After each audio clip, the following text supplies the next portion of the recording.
मनुष्य योनि में आएगा।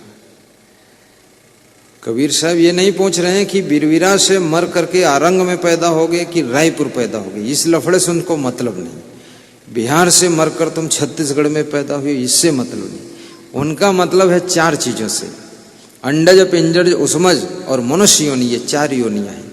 तो चारों योनियों में से किस योनि से तुम आए हो और किस योनि में जाने की तैयारी कर रहे हो। अब इस मनुष्य जीवन में अगर मनुष्य जैसे तुम्हारे कर्म नहीं, मनुष्य जैसा स्वभाव नहीं, मनुष्य जैसा खान पान नहीं, और आपका खान पान शेर बाघ चीता जैसा है, आपका खान पान बिल्ली कुत्ते जैसा है, तो फिर मर करके उसी योनि में जाना पड़ेगा, वहीं जन्म होगा और वहीं पर घूमोगे। और लेकिन तुम्हारा मोह नहीं छूटेगा, फिर आओगे उसी घर के पास कुत्ता बन जाओगे। कबीर साहब भी बहुत मजेदार संत है। एक बार सुना जाता है कि नारद जी भ्रमण कर रहे थे, तो नारद जी भी लोगों को समझाते रहते थे जैसे हम समझाते हैं, तो हम थोड़ा दूसरे तरीके से समझाते। नारद का दूसरा तरीका था, वो बीणा कंधे पर लेकर के बजाते थे। कर बीणा शिर तिलक लगाए, तेहि पुर नारद निक से आए। रामचरित गावत हर साई, तेहि पुर नारद निक से आई। नारद जी बीणा बजाकर भजन सुनाते थे, लोगों को ज्ञान देते थे। मैं बीड़ा उड़ा नहीं बजाता हूँ, मैं तो माइक में बात करता हूँ फिर, क्योंकि अब लंबी पब्लिक आती तो बीड़ा सीड़स काम चलेगा। तो नारद जी ने एक आदमी से कहा किसी गांव में, अब तुम्हारी उम्र 60 साल हो गई है, अब रिटायर हो, बुजुर्ग हो, अब तुम गुरु मंत्र लो, भक्ति करो। तो उस बुजुर्ग आदमी ने कहा कि नारद जी तुम तो साधु संत ठहरे, तुम्हें दुनिया का क्या पता है, हमारे इतने बाल बच्चे हैं, इतने नाती पोते हैं, अभी हमें सब घर संभालना पड़ता है। महाराज तुम जाओ अपना भजन करो, हमारे चक्कर में मत पड़ो, फिर दोबारा आओगे तब हम बन जाएंगे चेला आपके। तो नारद जी चले गए। जब नारद जी 5 साल बाद आए और नारद जी ने पता लगाया कि भाई वो बुजुर्ग आदमी कहाँ गया, तो उसके बेटे ने कहा मेरे पिताजी 1 साल पहले मर चुके हैं।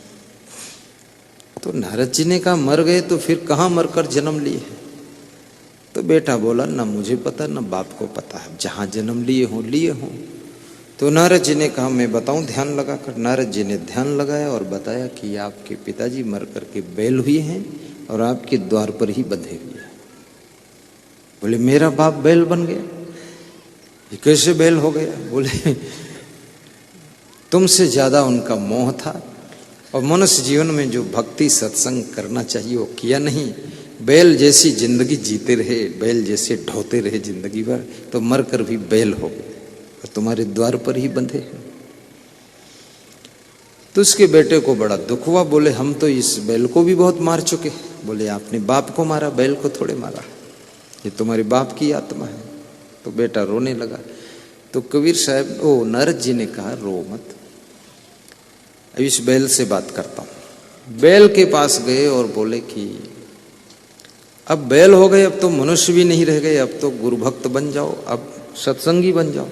तो बैल बोला कि इस घर की खेती बाड़ी तो मैं ही संभालता हूं, सब ये सब भूखों मर जाएगा मेरा परिवार, तुम महात्मा जी हमारे पीछे क्यों पड़े हो? नारद जी भी सोच में पड़ गए कि तो अभी भी इसका मोह नहीं छूटा है। तो उस बैल ने कहा बाद को आना, 2-5 साल बाद फिर देख लेंगे।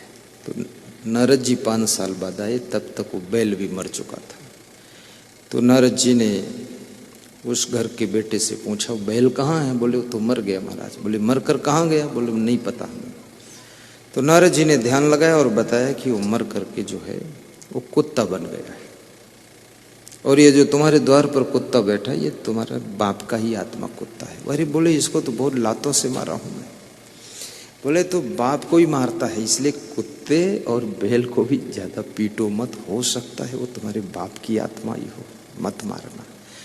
और बैल और गाय और ये कुत्ते को थोड़ा रोटी भी दे दो, घास भूसा खिला दो, प्रेम से रखो, प्यासा मत बांधो, धूप में मत बांधो, क्योंकि वो आपके कोई रिलेटिव आत्मा आकर के वहां जन्म ले सकती है। जिसका लगाव तुम्हारे प्रति ज्यादा था, मोह था, वहां आ गई हो। तो कुत्ते से जाकर नारद ने पूछा कि अब क्या विचार है? अब तो खेत भी नहीं जोत पाते हो, ना घर बार संभाल पाते।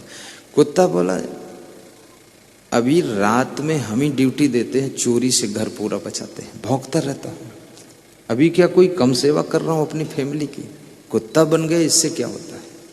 लेकिन भौंक भौंक करके मैं घर की रक्षा करता हूं। अभी नहीं जाऊंगा महाराज, न भक्ति करूंगा।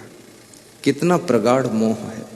तो नारद जी ने हंस करके कहा कि मोह की लीला बड़ी अपरंपार है, अभी भी मोह छूट नहीं रहा, कुत्ता बन गई। नारद जी ने ज्यादा प्रयास किया तो कुत्ता बोला कि चलो ठीक है, आप नहीं मानते हो तो 2-4 साल बाद आ जाना। नारद जी फिर 5 साल बाद पहुंचे तो कुत्ता मर चुका था तब तक। नारद जी ने पूछा उस घर के बेटे से, कुत्ता कहाँ? बोले वो तो मर गया महाराज। बोले मर के कहाँ गया? बोले ये नहीं पता कहाँ गया, लेकिन मर गया। नारद जी ने ध्यान लगाया तो बताया, तुम्हारा जो कुत्ता था वो मर करके घर के अंदर सांप बनकर पैदा हुआ है। सांप, जाइए अंदर कमरे में देखिए, कोने में सांप बैठा है काले रंग का। टार्च लेकर गए, देखा अंधेरे में कोने में। उस समय लोग घरों में खिड़कियां नहीं रखते थे, चोरों के डर से और मूर्खों के डर से। दुष्ट बहुत थे उस समय, अभी तो बहुत समझदार लोग हैं। पहले तुम खिड़की रखो तो खिड़की से जो माचिस की तीली जलाकर फेंक दे, रात में आग लग जाए कमरे में। बड़े दुष्ट लोग थे, तो डर के मारे लोग खिड़की नहीं रखते थे। और जिस कमरे में मकान में खिड़की ना हो तो हवा रोशनी बंद हो जाती है। अब हवा ही नहीं है तो ऑक्सीजन नहीं मिलती, तो बीमारी बहुत आती, दम घुट जाता है। और रोशनी नहीं है तो इतना कहाँ लाइट जलाओगे तुम, फालतू। इसलिए खिड़कियां तो बड़ी रखना चाहिए।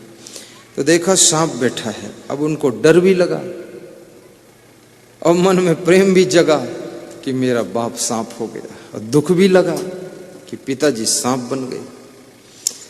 यदि मोह नहीं छोड़ता है तो उसी घर में तुम आकर बैल भी हो सकते हो। भक्ति नहीं करोगे तो बैल हो जाओगे, और भक्ति करोगे तो उसी घर में आकर के मोह अगर है तो नाती पोता के रूप में जन्म हो जाएगा। इसलिए भक्ति जरूरी। भक्ति तुमको मनुष्य का जन्म दिलाती है। ये भक्ति कोई साधारण चीज थोड़े है।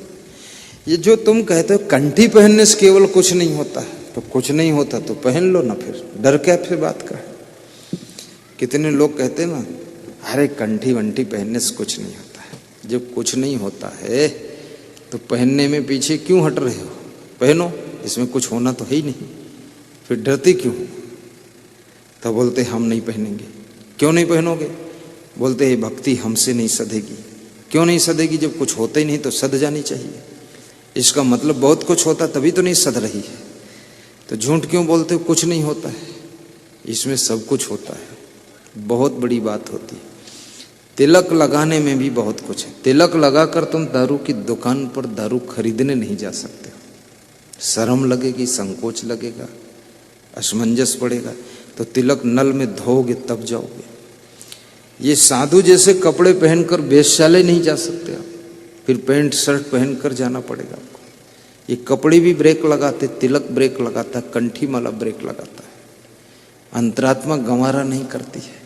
इसलिए लोग गुरुमंत्र नहीं लेता है, क्योंकि गलतियां कर रहा है और करना चाहता है तो सोचता है ये फंस जाओगे गुरुमंत्र में।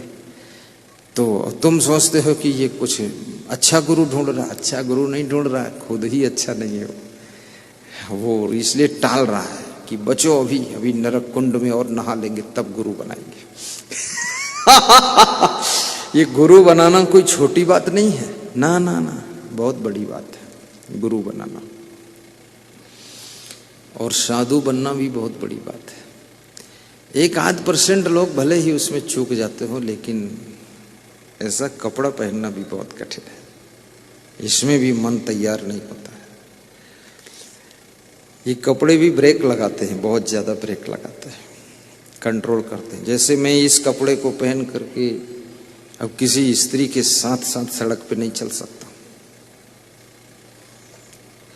अभी मध्य प्रदेश में था तो वहाँ प्रमोद शुक्ला ने सत्संग करवाया, तो उनके घर की माताएं बहनें आई, गए बोले गुरुदेव स्कूटी पर बैठ लो, गांव घुमा देंगे। हमने कहा क्यों? मैं तो गांव घूमता ही नहीं, जन्म भर जिंदगी भर नहीं घूमा, कोई गांव नहीं घूमा। अपना जन्म जिस गांव में हुआ उसमें भी नहीं घूमा हूं मैं, और आश्रम जिस गांव में उसमें भी नहीं घूमता हूँ, घूमने वाला हूं ही नहीं। और फिर स्कूटी पर क्यों बैठूं? कोई लड़की स्कूटी चलाए मैं पीछे बैठूं, मैं तो बिल्कुल उसको छूंगा नहीं। बोले बहुत सख्त है आप। हमने कहा सख्त ना होते तो अब तक निपट गए होते, हम नियम में बहुत पक्के रहते हैं। बोले ठीक। हमने कहा मेरे पास खुद गाड़ी, गांव घूमने की जरूरत क्या? मैं तो 50,000 गांव सब पधरौनी कर दिया, प्रोग्राम कर दिया, गांव के नाम तक दिमाग से उड़ गए जा करके, इतने गांव गया, मैं क्यों घूमू गांव? तो अब ये नियम, ये कपड़ों की मर्यादा है। लेकिन जिसके पास विवेक नहीं हो बैठ भी सकता है। कोई कोई साधु बुद्धूनाथ है, वो गाड़ी चलाता है, पीछे लड़की को बिठा लिए जा रहा है, विवेक नहीं है, मूर्ख है, समझता नहीं इसका असर क्या पड़ेगा। अरे उधर तू बदनाम हो जाएगा, खाम खा दाग लग जाएगा तेरी जिंदगी में। ज्यों की त्यों धर देनी चदरिया, ऐसी साधना करिए। कबीर साहब जतन से ओढ़ी, ज्यों की त्यों धर देनी चदरिया, झीनी झीनी रे बीनी चदरिया, राम नाम की बीनी चदरिया। और दास कबीर जतन से ओढ़ी, ज्यों की त्यों धर देनी चदरिया। कितने लोगों ने तो अपनी जिंदगी की चदरिया को पूरा फाड़ डाला है, पूरा छेंद हो गए उसमें बहुत सारे। और कितने लोगों ने अपने जिंदगी की चादर को बहुत गंदा किया है, बहुत कुकर्म कर डाले। अरे ये जीवन की चादर में एक भी दाग नहीं लगना चाहिए, बेदाग जिंदगी रहनी चाहिए। कभी कोई न बेविचार का दाग लगे, न मोह का दाग लगे, और ना तो कोई नशे का दाग लगे। और फिर साधु की चादर तो बिल्कुल बेदाग रहनी चाहिए। और भगत भी अपनी जिंदगी की चादर को बेदाग बनाओ, इसमें दाग लगने मत दो।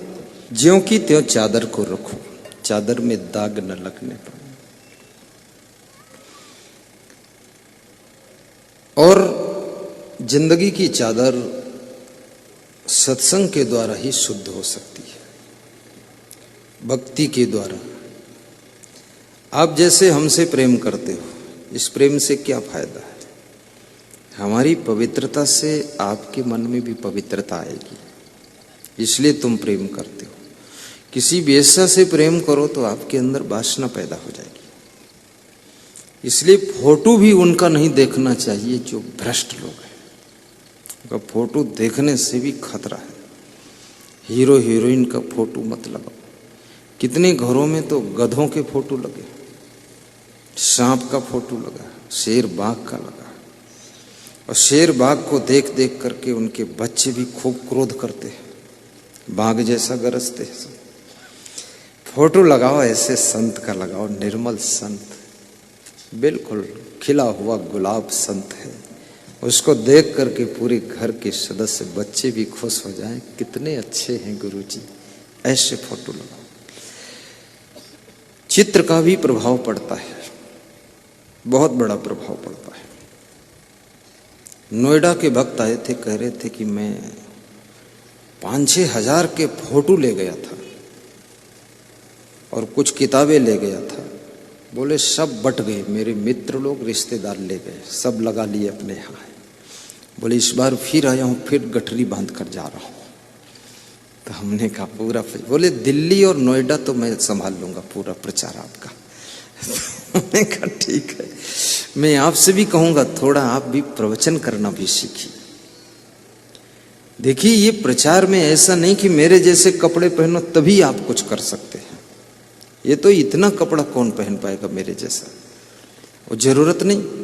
तुम पैंट शर्ट में रहो, धोती कुर्ता में रहो, पजामा कुर्ता में रहो, लेकिन ज्ञान की बातें कहो, सत्संग की बात कहो। और धीरे धीरे प्रयास हम करेंगे कि बहुत सारे सेंटर स्थापित करके आपको वहां लगा देंगे हम। 50 सेंटर आप, राधा स्वामी पंथ में कोई साधु है? एक भी नहीं है। सब आप जैसे गृहस्थ भक्त ही प्रवचन सुनाते हैं। सुनाते कि नहीं सुनाते? तो आप क्यों नहीं सुना सकते हो? आप तो बहुत बुद्धिमान हो, बहुत अच्छा प्रवचन दे सकते हो। और मेन चीज ये है, झाड़ू तुम लगाओ चाहे हम लगाएं, कचरा साफ होना चाहिए। हमारे प्रवचन से लोगों की बुराई ठीक हो जाए वो भी अच्छी बात, और तुम्हारे सत्संग से अगर ठीक हो जाए वो भी अच्छी बात है। कपड़ा तुम धो या हम धोएं, पर उसके दाग धुल जाने चाहिए। तो हम अकेले कहां तक धोएंगे इतने कपड़े, इतना झाड़ू कहां तक लगाएंगे? अब सब लोग अपने अपने हिस्से का झाड़ू लगाने लग जाओ तो पूरे विश्व का कचरा थोड़े ही दिनों में निकल कर बाहर हो जाएगा। तो ऐसा सत्संग करने की मैं आपको बुलाकर ट्रेनिंग भी दूंगा, प्रवचन कैसे करना चाहिए, क्या क्या सीखना, उसके नियम रूल्स बनाने वाला हूं। बस थोड़ा सा आश्रम रेडी हो जाए, आपकी बैठने ट्रेनिंग की जगह सही हो जाए, वहां आपको 7 दिन रख कर ट्रेनिंग दे करके और फिर आपके इलाके डिवाइड कर दूंगा कि इस क्षेत्र में आप लगाइए सत्संग। अच्छी बात तो कोई सुना सकता है और सुनाना ही चाहिए। सत्संगत की महिमा बड़ी, आए कर लो घड़ी दो घड़ी, जिससे मिट जाएगी सभी गड़बड़ी। सत्संगत की महिमा बड़ी, आए कर लो घड़ी दो घड़ी। तो ऐसा आपके ज्ञान की भी आवश्यकता है। जब वो सांप वहां से बाहर निकला, नारद जी देख रहे हैं, तो एक नाती ने उसके सांप के ऊपर डंडा मार दिया। उस सांप का फन कुचल गया, सांप तड़फ रहा था। नारद जी ने उस सांप से पूछा, अब कहो क्या समाचार है, कुछ भक्ति करोगे कि नहीं? बोले अब मोह छूट गया है, लेकिन अभी काम तो मैं करता था, इस घर के चूहों का सफाया मैं ही करता था, पर अब इन्होंने डंडे से मारकर मेरा मुंह कुचल दिया है। अब इस घर में मैं जन्म नहीं लूंगा, अब हमें भक्ति और मुक्ति चाहिए। यहां तक इस जीव की दशा हो गई जो कबीर साहब कहते, कहां से आए हो कहां जाओगे, यही है उसका अर्थ। आए हो तुम कहां से और जाओगे तुम कहां। अगर सावधान नहीं हुए अभी से इसी मनुष्य जीवन में, तो मनुष्य शरीर छूटने के पश्चात आपको पशु योनि में, कुत्ते की योनि में, सांप की योनि में भी जाना पड़ सकता है। तो मनुष्य जीवन में मनुष्य जैसे कर्म कीजिए, तो कभी भी पशु पक्षी कीड़े मकोड़े की योनि में जाना ही नहीं पड़ेगा। मनुष्य जैसे कर्म करो। अब आप ये भी पूछना चाहोगे मनुष्य जैसे कर्म क्या है? मनुष्य जैसे कर्म क्या है? मनुष्य जैसे कर्म, जैसे गुरु मंत्र लेना, ये मनुष्य ही गुरु मंत्र ले सकता, पशु पक्षी नहीं ले सकते। प्रवचन सुनना, ये मनुष्य ही सुन सकता, पशु पक्षी नहीं सुन सकते। भंडारा करना, ये तुम ही कर सकते, वो नहीं कर सकते। दान पुण्य करना, ये मनुष्य जीवन में तुम ही कर सकते, पशु पक्षी बेचारे नहीं कर सकते। परोपकार करना, किसी का दुख मिटाना, सहारा देना, ये सब आपके द्वारा संभव है। और जिसमें मनुष्य के गुण होते हैं, कबीर साहब ने कहा कि मानुष तेरा गुण बड़ा। मनुष्य होने से कुछ नहीं होता है, मनुष्य की गुण होने से सब कुछ होता है। कितने लोग मनुष्य तो है, लेकिन उसमें मनुष्य का गुण ही नहीं है। अब शक्कर जैसा रंग है, पर शक्कर जैसी मिठास नहीं, तो उसको कौन शक्कर कहेगा? नमक और शक्कर का कलर एक ही होता है, लेकिन टेस्ट में बहुत अंतर है। नमक को आप खीर में नहीं डाल सकते, सिमई में नहीं डाल सकते, मालपुआ में नहीं डाल सकते, उसमें शक्कर डालोगे। और नमक का कितना ढेर लगा दो, उसके पास एक भी चींटी नहीं जाती है। और शक्कर का एक कण भी धूल में लपेट कर डाल दो, चींटी आकर ढूंढकर वहां से उठा कर ले जाती है। अगर शक्कर के कण बनोगे तो इस दुनिया के अंदर तुम्हारा ढूंढ कर सम्मान किया जाएगा, और नमक के ढेर बनोगे तो आपके पास आदमी तो आदमी, चींटी तक आने वाली नहीं है। इसलिए शक्कर के कण बनो, आप में मिठास होना चाहिए, गुणवान बनो। आप किसी के पुत्र हैं, पुत्री हैं, बहू हैं, सासू हैं, ससुर हैं, पति हैं, पत्नी हैं, लेकिन गुणवान बनो। गुणवान बहुत कम लोग बनना चाहते, रूपवान बनना चाहते हैं। सब सोचते हम रूपवान हो जाएं, इसलिए अपना नाम भी रख लेते रूपऊ राम साहू। ये रूपऊ राम लिखने से भी काम चलने वाला नहीं है। गुणवान व्यक्ति लाखों की भीड़ से छांट लिया जाता है, निकाल लिया जाता है। एक बार शिवराज सिंह चौहान मुख्यमंत्री ने मेरा सत्संग करवाया कबीर जयंती के उपलक्ष्य में।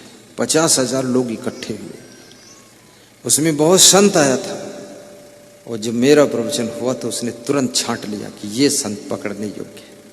निमंत्रण दिया मेरे घर आना, मैं गया ही नहीं 1 साल तक। तो उसका फोन आया, मैं राजस्थान में था, गुरुजी आए नहीं अभी तक। हमने कहा आ जाएंगे, अभी तो आप 4-5 साल और मुख्यमंत्री रहेंगे। आ जाऊंगा, कोई बात नहीं। हमको मुख्यमंत्री से भी चाह नहीं कि हमको कुछ दे दे। वो क्या दे देगा हमको? 10-50 लाख दे भी देगा तो उसमें क्या फर्क पड़ता है? उसके पास 100-200 करोड़ भी है तो वो कौन सुखी है? पैसे से सुख नहीं मिल सकता है, पैसे से केवल सामान मिलता है।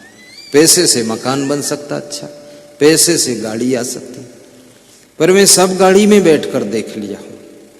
अभी दुबई गया था तो 4 करोड़ की गाड़ी में बैठकर मैं 4 दिन चलता रहा। तो मैंने उनसे पूछा कीमत क्या है? बोले 4 करोड़। तो मैं मुस्कुराए, बोले क्या बात है? तो हमने कहा बात क्या है, हमने देखा भी नहीं था आज तक 4 करोड़ की गाड़ी, बैठने का मौका मिला आपके साथ। बोले ऐसी ऐसी 4 गाड़ियां हैं 4-4 करोड़ की। हमने कहा ठीक है, लेकिन कुछ नहीं है। वो जो हम तो 4 करोड़ में बैठे, चाहे 4 लाख वाली में बैठे, हम तो वही है ना। खाली ये व्यास गादी के ऊपर ये प्लास्टिक फूल लगा दो तो भी वही है ये व्यास गादी, और चाहे गुलाब का लगाओ, गेंदे का लगाओ, वही है। हम तो वही है। 4 करोड़ वाली में बैठ लेने से हम कोई बहुत बड़े थोड़े हो गए, न बदल गए। हवाई जहाज में भी उड़कर देखा मैंने, कुछ नहीं उसमें, सब वही बात है, बस यहाँ से वहां जाना। और हवाई जहाज में जितने लोग बैठते मुंह बहुत ऐंठते हैं, सबको मैंने देखा मुंह ऐंठते हैं हवाई जहाज में बैठते हैं। तो हमने पूछा मुंह क्यों ऐंठते हो? अरे बोले तुम फंसे होते हमरे जैसे चक्कर में तो तुम भी ऐंठते। हमने कहा काहे के लिए फंसे, किसके लिए फंसे हो? भारी टेंशन, भारी चिंता। हवाई जहाज मुड़ रहे हैं और नीचे जमीन पर खड़े लोग जब हवाई जहाज ऊपर निकलता तो ऐसे देखते हैं वो जा रहा। अरे वो जा नहीं रहे, वो सब मुंह ऐंठने वाले लोग जा रहे हैं। और मैं उसमें ऐसा बैठता हूँ, हवाई जहाज में भी हंसता रहता हूँ, और कार में बैठता हूँ तो भी हंसता हूँ, और कभी कभी ट्रैक्टर पर भी बैठ लेता हूँ, उसमें भी हंसता हूँ। क्योंकि हमें ट्रैक्टर से भी क्या फर्क पड़ जाएगा? कोई भगत जिद कर देता नया ट्रैक्टर लाया, बैठ लो थोड़ा। हमने कहा लाओ बैठ लेते हैं, चला भी सकते, क्या फर्क है? बैठ लेता हूँ थोड़ा सा उसमें।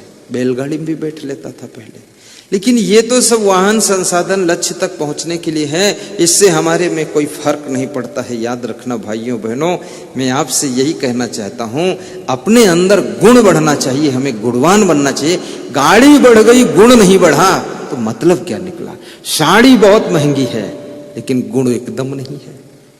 साड़ी भी टाप की हो और गुण भी टाप का हो।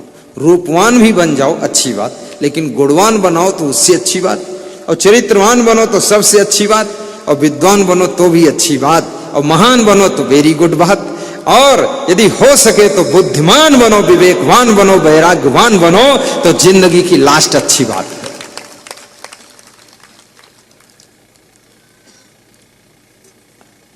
गुणवान बहू सबके दिल को जीत लेती है, गुणवान साधु सबको जीत लेता है, गुणवान बेटा अपने पिता के गले का हार बन जाता है, गुणवान मां। आज त्रिलोक सिंह परपोड़ा से आए राजपूत और सुबह सुबह छत पर रोने लगे। तो हमने कहा क्यों रोते त्रिलोक? बोले आपको देखता हूं तो मेरी मां की याद आ जाती है, और हम जब आपको देखते तब रोते हैं। तो हमने कहा रोया मत करो, मां तुम्हारी मर चुकी है, अब वो वापस लौटकर आपको नहीं मिलेगी। अब मां के जो गुण थे उसके कारण तुम रोते हो, तो मां के गुण खुद के अंदर पैदा करो। और अगर मां के गुण, पिता के गुण आपके अंदर हैं, तो माता पिता शरीर से तो मर चुके हैं, लेकिन गुणों के रूप में आपके अंदर आज भी वो जिंदा बैठे हुए हैं। उनके गुण पैदा कर लो अपने अंदर। और हर संतान अपने माँ बाप के धन का वारिसदार बन जाता है, जमीन का वारिसदार बन जाता है, लेकिन अपने माँ बाप के अच्छे अच्छे गुणों का वारिसदार कौन बनेगा? उनके भक्ति का वारिसदार कौन बनेगा?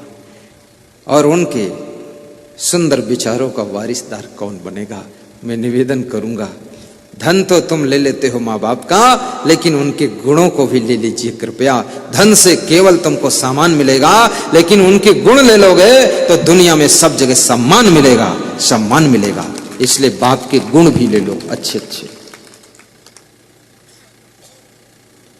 मैं राजस्थान में 12 जिले में आज के लगभग 25 साल पहले एक भक्त के यहाँ भंडारा बना था, हमारे संतों ने बनाया, तो मैं भोजन कर रहा था।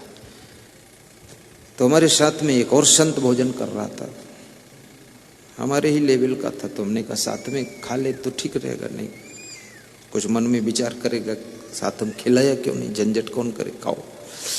तो बिठा दिया उसको। तो उसने पहली बात, देखिए हर आदमी को साथ में खाना भी नहीं चाहिए, खिलाना भी नहीं चाहिए, इसमें आज़ादी खत्म हो जाती है। तो उसने एक तो थाली भर दाल लिया और उसमें बड़ी बड़ी रोटियां 10-12 डाला, सब भिगा दिया। मैं तो उसकी थाली को देखा, तालाब जैसा भरा हुआ है। अब मेरे को बड़ा कचकच लगा उसमें। अच्छा, हम इस तरह नहीं खाते हैं, हमारा सब आइटम दूसरी थाली में कटोरी में आएगा अलग अलग, एक चम्मच होगा, हम खुद परोसेंगे, जितना खाना हो दूसरी थाली में लेंगे। अब उसी में कचरम पचरम बनाना, और मैं एक कण भी नहीं छोड़ता हूं, एक कण नहीं छूटेगा मेरी थाली में, जूठन कभी नहीं छूटेगी। लेकिन वो सीखा कहां से? मैं मेरे गुरु के साथ देखता था, वो जब भोजन खाते हैं तो एक जूठन कण नहीं छोड़ते। धुली हुई थाली और उनकी जूठी थाली बराबर साफ दिखती है, और मेरी भी धुली और जूठी थाली बराबर साफ दिखेगी। तो मैं तो अपना जितना लेना था लेकर परोस कर अपना खाकर पहुंच कर साफ कर दिया। तो भगत देख रहा था, भगत भी बहुत देखता है। ये मत सोचना साधु संत की भगत ये पूरा मूर्ख है, पूरा मूर्ख नहीं, ये पूरा ज्ञानी है। ये सब देखता रहता है, ये साहेब कर क्या रहा है, ये साहेब मोबाइल से इतनी देर बात क्यों करता है, ये बात करता तो ये मोबाइल लेकर दूर क्यों जाता, नालायक है साहेब, कुछ ना कुछ। भगत सब जानता है, तुम्हारे कलेजे की बात जानता है, मन की जाने, चित्त की जाने, दिल की जाने चोरी, उन भक्तों से छिपती नहीं उनके हाथ में डोरी।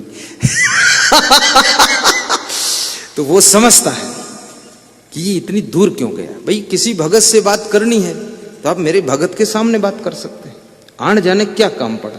और बात भी होनी तो 1-2-3 मिनट में खत्म हो जानी चाहिए, आधा घंटे बात किससे कर रहे तुम? तो संदेह होता है ना।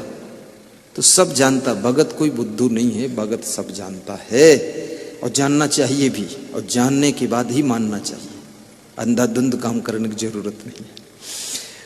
तो वो भगत उनकी थाली में सब आधी दाल छोड़ दी और कुछ रोटी छोड़ दी और छीटा छाटी सब। तो भगत मेरे से नाराज हुआ, बोला हम तो आपकी वजह से इनको ले आए हो, तुम ऐसे गंदे आदमी को यहाँ ले आए। तो मैंने कहा मैं तो इसको ठीक से जानता भी नहीं, ये गंदा आदमी की साफ आदमी। हाँ, बोले तुम साधु, ये साधु जानते क्यों नहीं, ये सब छीटा छाटी मचाया, कचकच मचाया, सब जूठन का, यहाँ अन्न का अपमान किया इन्होंने, सब झूठा करके छोड़ के फेंका है। आपको मैं देख रहा था, अब मत लाना किसी को। मैंने कहा मैं भी नहीं आऊंगा अब कभी।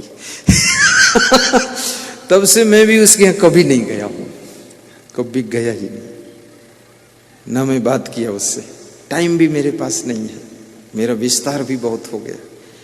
लेकिन उसको बुरा लगा। अपने गुरु से भी गुण सीखो, माँ बाप से गुण सीखो, पत्नी से गुण सीखो, पति से गुण सीखो। अच्छाइयां कहीं से सीखी जा सकती हैं और बुराइयां किसी की हों वो छोड़ी जा सकती है। अच्छाइयों को लेने वाला व्यक्ति मधुमक्खी होता है, उसका जूठा सब शहद खा लेते हैं, और बुराइयों को सीखने वाला मक्खी होता है, उसको कोई भोजन पर बैठने देना नहीं चाहता है। इसलिए अच्छाइयां सीखो और मधुमक्खी बनो। प्रसंग क्या था याद है तुमको? क्या सुना रहा था मैं, बताओ। अरे प्रसंग वर्संग याद नहीं रहेगा कुछ, इतना लंबा कौन याद करेगा। 2 सवाल मैंने किया था ना, उस पे प्रश्न चल रहा था। अत्यंत कोपा कटुका च वाणी दरिद्रता च सुजने सुबैरम नीच प्रसंगा कुलहीन सेवा चिन्हानि देहे नरक स्थितानाम। यही श्लोक था ना कि जिसकी जिंदगी में 6 चीजें होती उसके घर में नरक बन जाता है। कौन कौन चीजें हैं? जो अधिक क्रोध करता है, कड़ुई वाणी बोलता है, दरिद्री है, बहुत कंजूस, लोभी, लालची, आत्मीय जनों से बैर करता है, भाइयों से बैर, पत्नी से बैर, पति से बैर, बेटों से बैर, बाप से बैर, ऐसे लोगों की जिंदगी नरक बनती है। और नीच प्रसंगा, जो भ्रष्ट लोगों की नीचों की संगत करता है, गलत लोगों के संग में बैठता है, उस व्यक्ति की जिंदगी भी नरक बनेगी। कुलहीन सेवा, और जिनके आचरणहीन लोग हैं उनकी जो सेवा करता है, चरित्रहीनों की, भ्रष्ट लोगों की, उसका जिंदगी भी नरक बनेगा। क्योंकि उससे तुम सीखोगे क्या? खुद ही भ्रष्ट है, तुमको क्या सिखाएगा? इसलिए हमेशा सेवा भी उसकी करो। कबीर साहब कहते पूरा साहिब से ये सब विद पूरा होए, ओछे से नेह लगाए कि मूल हूं अवैक होए। जो साधना में पूर्ण है, भक्ति में पूर्ण है, वैराग्य में पूर्ण है, त्याग तप में पूर्ण है, उनकी सेवा कीजिए। अधकचरे से प्रेम जोड़ोगे तो जितनी श्रद्धा है वो भी उसके कुकर्म को देखकर खत्म हो जाएगी। तुम्हारे मन में खिन्नता होगी, अरे ये तो बहुत दुष्ट लोग हैं, छोड़ो इनको। इसलिए महान पूर्णता है जिनमें, उनकी सेवा कीजिए। पूरा साहिब से ये सब विधि पूरा हो। कबीर साहब कहते हैं न हरि भजस न आदत छूटी, हरि बिनु भरम बिगुरुचन गंदा। आत्मबोध के बिना मनुष्य के मन में उलझन, चिंता, टेंशन रहती है। और आत्मबोध जिसको नहीं है वो गंदी आदतों का शिकार होता है। आत्मज्ञान जिसको नहीं है वह व्यक्ति बहुत से भ्रम में पड़ा रहता है। अभी कुछ मैंने चर्चा आपके बीच में भ्रम की भी किया, भ्रम भ्रांति। ये भूत प्रेत चुड़ैल मरही मसान नटवीर खबीस जिंद परिंद ओझा बेगा नाउत जंतर मंतर तंत्र टोना टंबर जादू साढ़े साथी शनिश्चर मंगल टेढ़ा सीधा शकुन अपशकुन सब भ्रम है, ढकोसला है। मैं एक गांव में गया, पधरौनी, छत्तीसगढ़ में ही। तो लोग बोले कि हमारे घर में कोई कंकड़ पत्थर फेंकता है रात में। हम बहुत साल से सो नहीं पाए, सब कुछ करके देख लिया। तो मैंने कहा आज मैं कुछ कर देता हूँ। मैं तो जानता हूँ कैसे, कौन फेंकेगा रात भर पत्थर कंकड़। तो मैं चावल मंगाया उनसे, उसमें मंत्र पढ़ दिया, गुरु मंत्र, और पूरे घर में चावल छिड़कवा दिया। सवेरे आए, बोले कि आज बिल्कुल शांति रही, कोई पत्थर गिरा नहीं आज। अब मैं खुद सोचता हूँ वो चावल छिड़कने से और गुरुमंत्र बोलने से वहां पत्थर गिरना बंद हो गया। ये कौन अला बला पत्थर फेंक रही थी? कुछ भी नहीं है, खाली भ्रम है। और पास पड़ोस का कोई आदमी होगा दुष्ट प्रकृति का, वो अपनी छत से 2, 4, 10 पत्थर फेंक देता होगा रोज। तो वो भी शायद पधरौनी में आया होगा, तो मंत्र पढ़ा तो वो डर गया होगा। वो सोचता होगा गुरुदेव का मंत्र है, अगर फेंका तो कहीं ऐसा ना हो जो उलटवासी हो जाए। तो डर के मारे फेंका नहीं होगा। उनको भ्रम हो गया कि गुरुदेव ने बड़ी बाजी मार दी। बाजी बाजी कुछ नहीं, वो पड़ोसी डर गया तुम्हारा। ये सब भ्रम ढकोसला है। लेकिन इतना याद रखना कि महान पुरुषों का आशीर्वाद भी होता है, उनकी कृपा भी होती है। और अगर सच्चे मन से तुम भक्ति कर रहे हो तो आपको सफलता जरूर मिलेगी और मनोकामनाएं भी आपकी पूरी होंगी। और भक्ति केवल गुरु की ही नहीं, देश भक्ति भी कीजिए, और गौ माता की भी भक्ति कीजिए, और जननी माता की भी भक्ति करो, पिताजी की भी भक्ति करो। पितृभक्ति, गुरु भक्ति, मातृभक्ति और देशभक्ति। देश के प्रति भी प्रेम होना चाहिए। ये देश भक्त बनो, गुरु भक्त बनो। और गाय की भी सेवा करो। गौ को हिंदुओं ने माता माना है। माता माना कि नहीं माना? मैं पूछता हूं हिंदुओं से, गाय तुम्हारी माता है तो भैंस कौन है तुम्हारी? तो हंसने लग जाते हैं कि भैंस क्या है, कुछ नहीं है। तो मैंने कहा तुमको पता नहीं है, भैंस तुम्हारी नानी है, गाय माता है, ये उससे बड़ी है। फिर मैं पूछता हूं ये बकरी कौन है? तो फिर नहीं बोल पाते। मैंने कहा ये सिस्टर है। तो ये मुर्गी मुर्गा कौन है? ये सब नाती नतनुन है। अब गाय के साथ तो रिश्ता जोड़ा माता का, लेकिन भैंस के साथ कोई रिश्ता नहीं, भैंस से कोई प्रेम नहीं। और मुस्लिम भाई तो कोई रिश्ता जोड़ता ही नहीं। जिसको तुम माता कहते हो उसको वो खाता है। अब न जाने क्यों खाता है। और फिर मुस्लिम भाई भी दया की बात करता है, कहता है बिस्मिल्लाह रहमान रहीम, कि रहम करने वाला रहमान वो बिस्मिल्लाह है।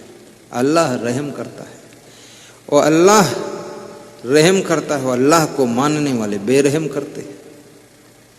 और फिर ये मुस्लिम भाई कहता है कि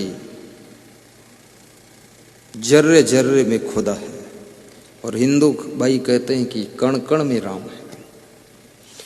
और जर्रे जर्रे में खुदा है तो क्या भैंस भैंसा खुदा से जुदा है? वो तो बहुत बड़ा जर्रा है, उसमें तो बहुत बड़ा खुदा है। तो भैंस काटोगे खुदा कट जाएगा, गाय काटोगे खुदा कट जाएगा। अब गाय को पकाओगे तो खुदा पक जाएगा, अब गाय को मुंह में चबाओगे तो खुदा चबा जाएगा, अब उसको चबा के पेट में ले जाओगे तो खुदा तो पेट में पहुंच गया। तो अल्लाह इल्लल्लाह फिर किससे करोगे? फिर जो खाया हो सो उगल दिया कर दो। क्या फालतू, कोई धर्म वर्म विवेक नहीं लोगों के पास, उल्टम पलटम झुट्ठम झुट्ठम मानते रहते।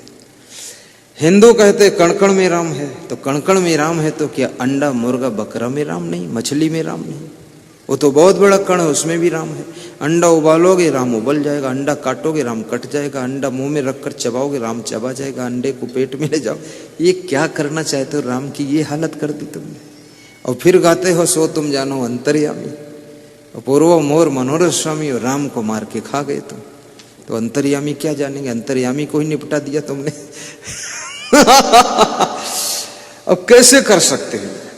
फिर कहते हैं ईश्वर अल्लाह तेरे नाम, सबको सम्मत दे भगवान, रघुपति रघु राजा राम, शाम हुई तो 200 ग्राम, पता न पावे सीताराम, नाम हमारा गंगा राम। ऐसे चोर लोग, झूठी बात, फालतू ज्ञान, इसमें कौन सा ज्ञान है? सच में देखा जाए तो जितना आज आदमी के टुकड़े टुकड़े हो गए, कोई हिंदू हो गया, कोई मुसलमान हो गया। अब मुसलमान की सोच भी इतनी छोटी हो गई है कि पूरा देश को मुसलमान बना देना है, हिंदू रहना ही नहीं चाहिए। और हिंदू की सोच है कि हिंदू को मिटने नहीं दूंगा। उधर क्रिश्चियन की सोच है हिंदू को क्रिश्चियन बना दूंगा। क्रिश्चियन कहता है हिंदू को क्रिश्चियन बना दूंगा, मुस्लिम कहता हिंदू को मुस्लिम बना दूंगा। अब हिंदू क्या करे? हिंदू रहेगा कहाँ, बचेगा कहाँ? एक ही देश है जो हिंदू देश रह गया, ये बाकी तो सब खत्म। नेपाल भी हिंदू राष्ट्र था, वहां भी सब गड़बड़ है। बर्मा देश हिंदू, अफगानिस्तान में हिंदू, तिब्बत में हिंदू, इंडोनेशिया में हिंदू, सब हिंदू था, वो सब मुस्लिम हो गया, क्रिश्चियन हो गया। अब हिंदू यही थोड़ा बचा है। अब हिंदू को कौन बचाएगा? जय हिंद और जय जवान, जय किसान, जय महान और जय हिंद, मरे हुए जिंद, जय हिंद। तो ये अब बड़ी मुश्किलें खड़ी। फिर ये भी कहते हैं हम सब भाई भाई हैं। हम सब भाई भाई हैं तो ये लफड़ाबाजी क्यों है, ये चक्करबाजी क्यों है? भाई भाई हो तो फिर बस शांत रहो, फिर क्या उसमें चक्कर है? और ये भी याद रखना, सारे मुसलमान हो जाए तो भी शांति नहीं पाएंगे, फिर आपस में लड़ेंगे मरेंगे।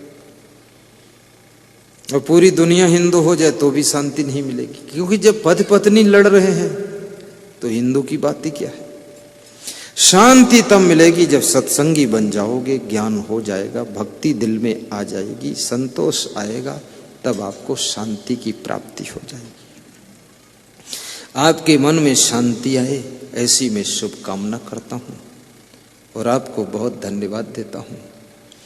और किसी एक कार्य में अटके भटके मत रहना, कार्यों को बड़ी तेजी से प्रगति की ओर ले जाइए और कहीं एक जगह बंद करके बैठ मत जाना। आज आपके लिए थोड़ा उन्नति की बात 2 मिनट में बता रहा हूं। गुरु शिष्य राह में जा रहे थे, शाम हो गई, पास में किसी का घर था तो उसके घर तरफ गए। घर मालिक ने देखा तो कहा, बाबा साहिब बंदगी राम राम, आइए। पानी पिलाया, शाम को भोजन खिलाया, वहीं सो गए।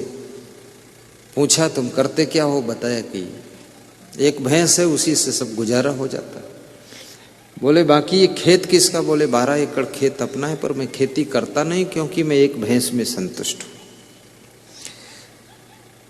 गुरु ने सोचा और विचारा और शिष्य से कहा सो जा, और शिष्य को 2 बजे रात में जगाया और शिष्य से गुरु ने कहा इसकी भैंस खोल कर लाओ तुम। तो शिष्य बोला भैंस क्यों खोलूं, गुरुजी आपने ईमानदारी की बात सिखाई और चोरी की बात सिखा रहे आप। जिंदगी भर सिखाया किसी का लेना नहीं चाहिए 1 रुपया, आप कहे तो भैंस खोल लाओ। तो भैंस क्यों खोलूं मैं, बोले बात मत कर, आज्ञा का पालन कर, भैंस खोल। तो शिष्य ने सोचा गुरु से बात लड़ाना ठीक भी नहीं, भैंस खोल लेते। भैंस खोला, बोले इसको लेकर चल, जल्दी रात में पार कर जाओ। गुरु चेला दोनों भैंस लेकर चले गए। वो किसान जब सवेरे जागा 5-6 बजे तो देखा भैंस नहीं, फिर देखा वो साधु संत भी नहीं, लेकिन श्रद्धा ज्यादा थी तो सोचा साधु संत तो खैर अपने साधना करने चले गए, लेकिन भैंस कोई चोर ले गया, दूसरा कोई ले गया। मन थोड़ा दुखी भी हुआ, लेकिन सुखी भी मन हुआ कि संत आए थे, दर्शन दिया, भैंस गई कोई बात नहीं, पर संत का आशीर्वाद मिला है। अब ये भैंस ले जाकर इन्होंने बेच दिया, पैसे बना लिए और चले गए, लौटे ही नहीं। 12 साल हो गए। इधर वो किसान क्या करता है, भैंस नहीं रह गई तो क्या करे वो। पास में जंगल था, वहां की लकड़ी सूखी काट कर बटोर कर गठरी बांध कर पास के बाजार में बेचना शुरू किया। 10-15 दिन से घर की रोटी चली, लेकिन व्यवस्था बिगड़ने लगी घर की। तो सोचा अब खेत में काम करूं, क्या करूं। तो खेत की जुताई किया और उसमें धान बो दिया। तो उस 12 एकड़ में 12×36 30 क्विंटल के हिसाब से 360 क्विंटल धान हुआ।